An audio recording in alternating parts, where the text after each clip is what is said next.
Құрметті Дана жеңгей, кішкентай Әлібиімізді атасы Еркін Омардың атынан туған күнімен құттықтаймыз.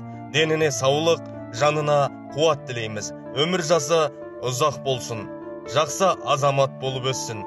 Әлібидің туған күніне орай атасының шығарған мына өлеңін өздеріңізге жолдаймыз. Қабыл алыңыз.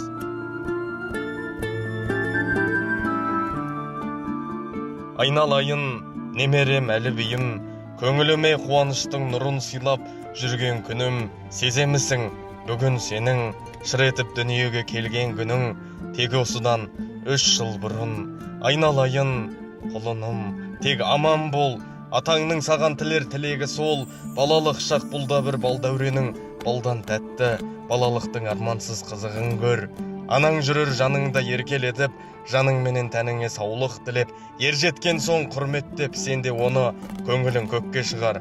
Риза болсын ботасына, еңбегімді жан ботам ақтады деп, еңбегіңді жан ботам ақтады деп.